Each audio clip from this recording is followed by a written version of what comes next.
Dan Doyle, I'm one of our men's basketball head recruiting coaches, and in this class we're going to go over how to develop your profile, touch base on the NCAA Eligibility Center, and then go over Division I, II, III with the NCAA, their recruiting information, and then break down NAIA and junior college recruiting as well. All right, so first and foremost, you want to get your profile to 100%. Think of this as your online resume. This is what college coaches are going to use to evaluate you, and the two most important items are going to be film. You know, why a school is going to recruit you is athletically you fit with what they're looking for, and the only way to really convey that to them is through film, where they can get an accurate description of what you're doing on the floor in 5-on-5 game situations. There's two types of film with our memberships. There's verified film, and all verified means is that we will do the editing for you and post it to the profile. With each verified film, we want it to be about 5 minutes long, so if you supply us with 5 of your better full games at the same time, we can go through, pull out your individual clips, piece it together, and make that 5-minute highlight film. So that's what we're looking for on your end when you want us to make that highlight film, is send us about 5 of your better full games, and then we'll go from there and making the highlight film.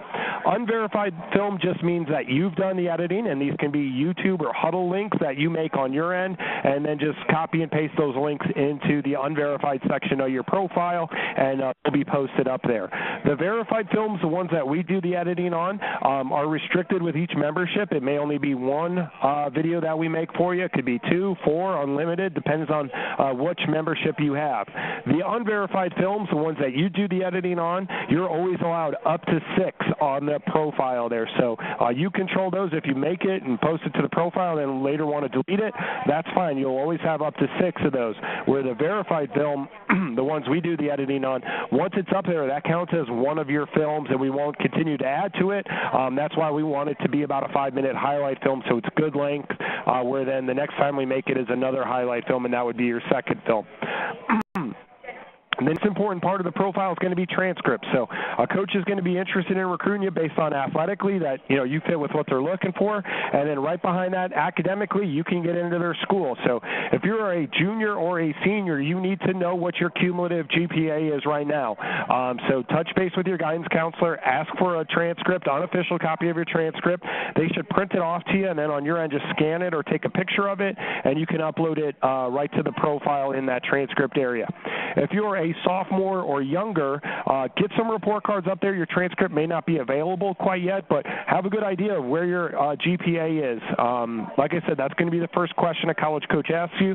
So as a junior or a senior, you need to know, so that way you can tell that coach. As a former coach, 9 times out of 10, when I asked a kid what his GPA was, it was always different from what was shown on the transcript. 9 times out of 10, it was lower. So if they said a 3.7, by the time we got the transcript, it was probably a 3.4. So you need to know that off the top of your head after each semester. Then make sure to keep your profile updated with your schedule. The high school season's right around the corner, as that's posted or that coach shares it with you. Get that up on the profile and update your athletic history. This high school season will be reflected as the 2018 high school season. We always go the year that it ended in. So get that updated. Let us know what level you're playing, and that way college coaches can know as well. And then get your schedule up there so that way they can keep tabs on when you're playing and your game schedule there. Stats is also important. Stats accurately describe what you're doing out there on the floor. So your key stats area should be reflected with the season that we're in. So break it down into high school season in the winter, and then in the spring and summer have it be reflective of AAU. Once that season's over, so if you have your AAU stats on there right now, update it in your athletic history with your 2017 AAU schedule or section. Put your stats in there, and then start to reflect your key stats area with your high school stats as we move forward in your high school career or high school months here.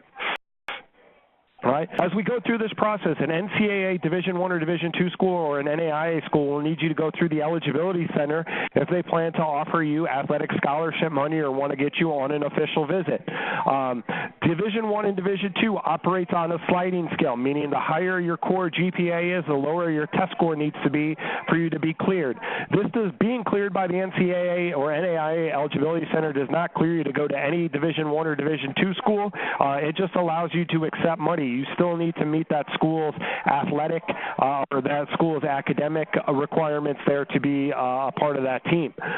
So like I said, Division I and Division II operate in a sliding scale. The baseline minimums are a 2.3 core GPA. So your core GPA is going to be your math, social studies, English, science, foreign language, philosophy. It is not going to be your industrial art classes, your physical education classes. That is not core curriculum. So they're going to look at your core classes and grade out your GPA there, and it needs to be higher than a 2.3. And if you're at a 2.3, then you would then need a 820 SAT, which is out of 1600, or an 18 ACT, which is out of 36, to be cleared there.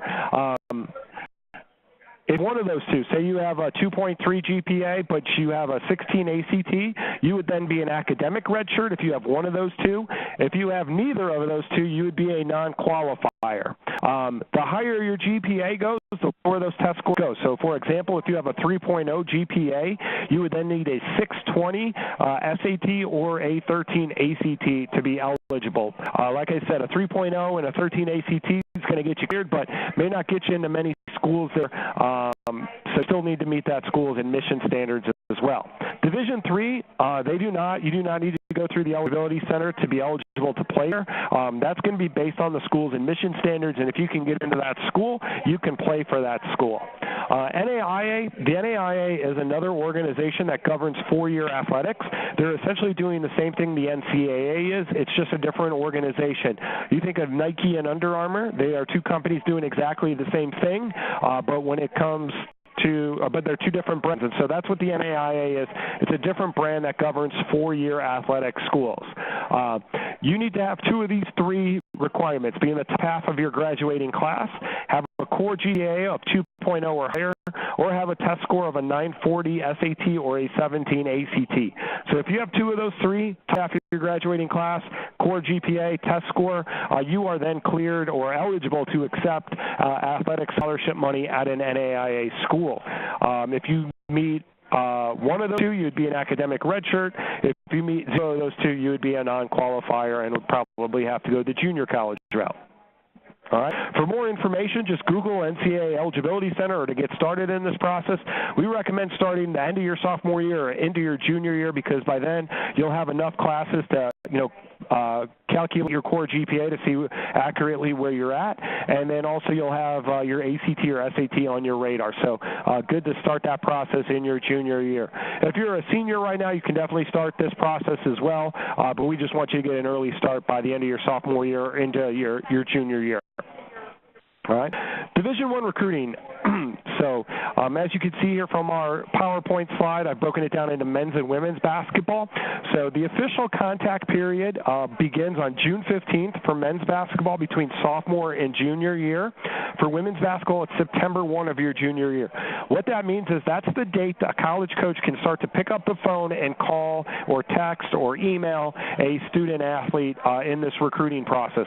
Before that, they could only talk to your high school coach or your AAU coach, or if they reached out to you directly, it had to be about a camp invite or a recruiting questionnaire. After that June 15 or September 1 date, college coaches have the green light to communicate with you electronically from then until the day you commit. So when you hear quiet period or dead period, that is not referring to electronic communication.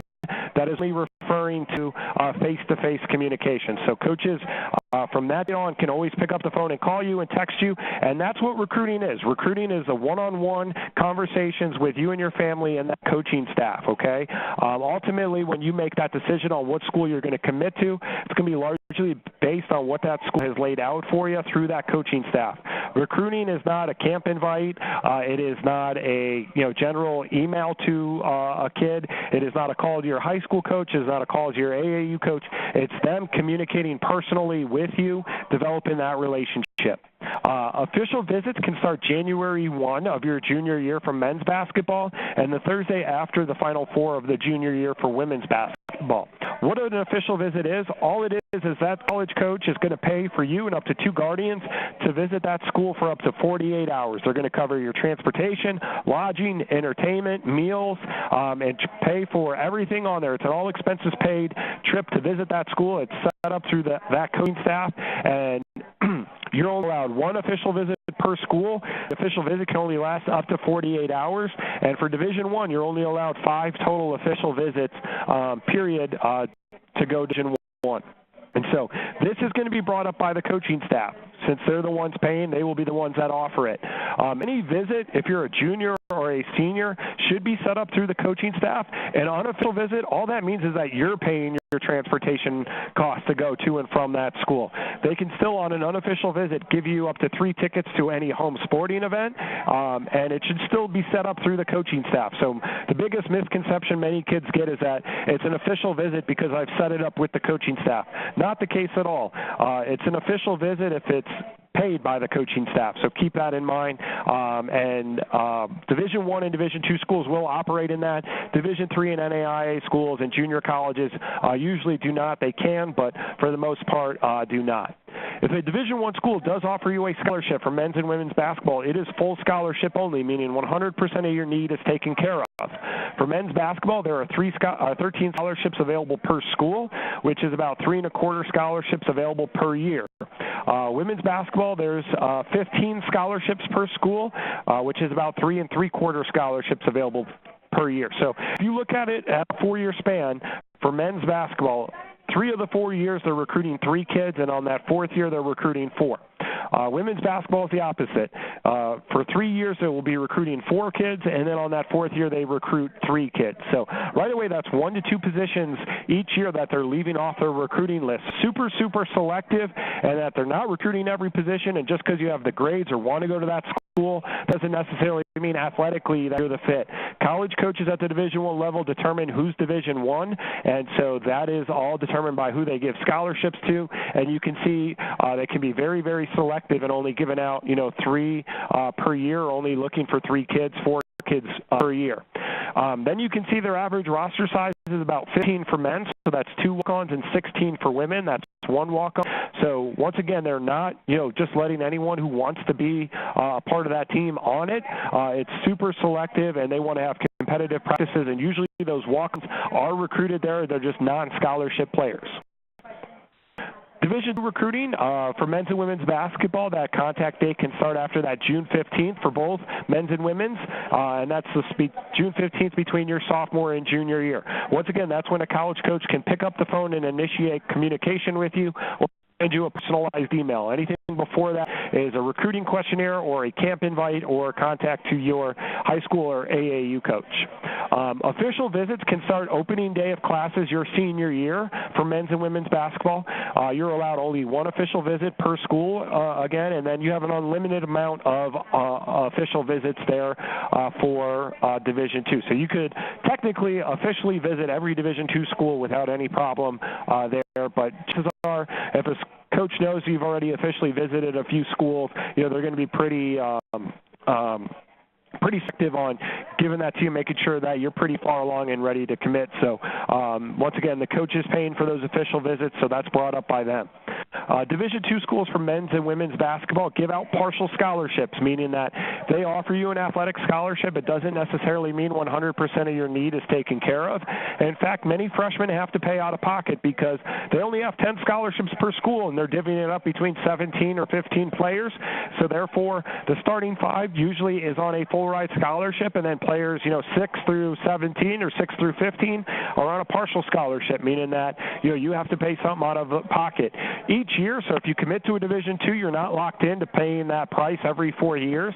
Each year, those scholarships are negotiable and are reevaluated by the coaching staff, whereas you become more and more of a contributor on that team, you're going to earn more and more scholarship money. So keep that in mind there at the Division II level. And on average, they have about 25% of their funding available per year, so that's 2.5 scholarships. So you can see right away if they're looking to bring in 4 or 5 players, that's a lot of money, or a lot of players and not a lot of money, so they don't have as much as everyone thinks. But being a good student academically can get you more academic money. Having a higher family need through FAFSA can get you more money if you're looking for that full ride. So keep those grades up, because that'll be the first type of scholarship any Division II school does give you. And the higher academic scholarship money, the less athletic money they need to make this a full ride scholarship. So keep taking care of business in the classroom. Division III recruiting, they have no restrictions on communication. They can communicate with you from day one of your high school career. They usually don't offer official visits just because they don't have the budget, or they are going to recruit most likely more local kids. They usually start recruiting a student athlete by the end of their junior year or into their senior year. They're going to rely heavily on academic scholarship money and money through FAFSA and what the family qualifies for. They do have other types of scholarships. They just can't bookmark it. Athletic money, it needs to be available to all students considering that school. So they may just call it a presidential scholarship, a leadership scholarship, alumni scholarship. They'll call it something else, but many schools do have something in place to give to players or kids considering their school to help with the cost of that. Main thing is negotiating and leverage one Division III offer against the next, because they just need to justify why they're giving you more money.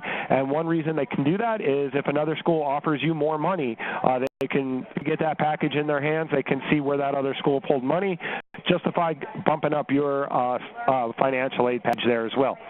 Each school will be a little bit different, but it's always worth appealing it and go through that process with them. I always tell families, think of it as buying a car. The first scholarship they give you or scholarship package they give you is most likely going to be their sticker price, but they definitely do have some wiggle room there. So ask for more money, and many schools play ball and give you reevaluate your package and give you more money. All right.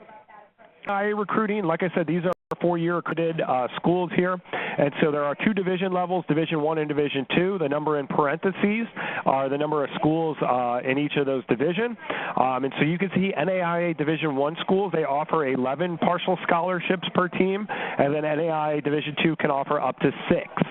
The average roster size is 18 and 19 for men, 16 and 17 for women. So very similar to Division II is that chances are, as a freshman, sophomore, you're going to pay something out of pocket because most of that scholarship money is going to be eaten up by the main contributors or upperclassmen that are contributing on that team.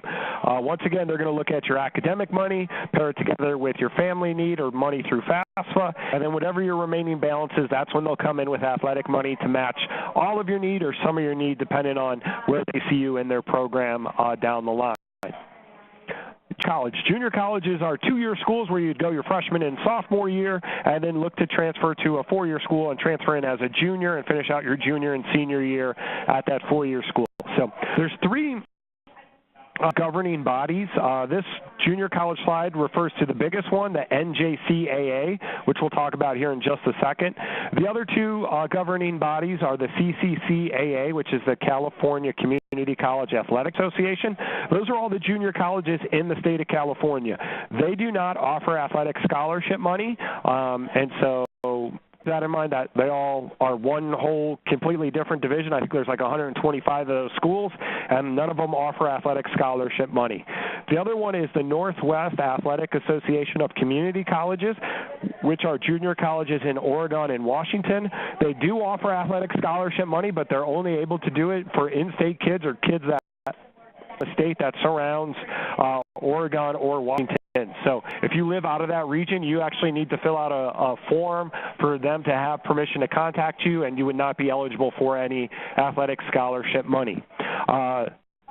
Here to this junior college breakdown, this is for the NCAA, so any other junior college that's not in those three states falls under this governing body. There's broken down into three divisions. Division I junior colleges can give up to 15 scholarships, and these scholarships can include tuition, housing, fees, books, and travel expenses one time to and from that school during your school year. This is the max that they can offer. It doesn't necessarily mean every school at the junior college Division I level offers this, but this is the max of what they can offer. Division II junior colleges can offer tuition stipends, but cannot cover housing. Main reason is housing may not be included. And even at a Division I school, if the housing is not on campus, they cannot cover that with their scholarship money. What happens is a lot of junior colleges that don't have on-campus housing, they have an agreement with a nearby apartment complex and set up their players, 3 or 4 of them in one apartment there where you would share rent, utilities, food, living expenses would all be out of your your own pocket that could not be covered by scholarship money. So if you're talking to a junior college, understand, do they have on-campus housing? And if they do, is it covered by potential scholarship money? If they don't, what is their setup like, and how far away are the apartments? What condition are the apartments in? Make sure you get a chance to see that, so that way you know what your living arrangement would be. Division III junior colleges do not offer athletic scholarships. Most of them are probably only going to recruit within 20 to 30 minutes of their campus, and rely heavily on commuter students. These scholarships are determined by the college's funding of their athletic program. Like I said, just because an NCAA Division I junior college can offer 15 scholarships doesn't mean that they have the funding to do so. So ask these coaches what they can cover, and then definitely ask if they have housing being a part of it, and if not, what their housing situation is. All right, that's the end of our class here. If you have any questions, go ahead and type them in the chat box. Some next classes to take are Coach Communication Series. And then if you want to set up a one-on-one game plan, which we call a coaching session, give us a call at 877-845-6272 to set that up, where we can break down your recruiting a little bit more in detail here. And so I'll stick around for the next 5 minutes or so. I'm going to stop the recording now, and I will follow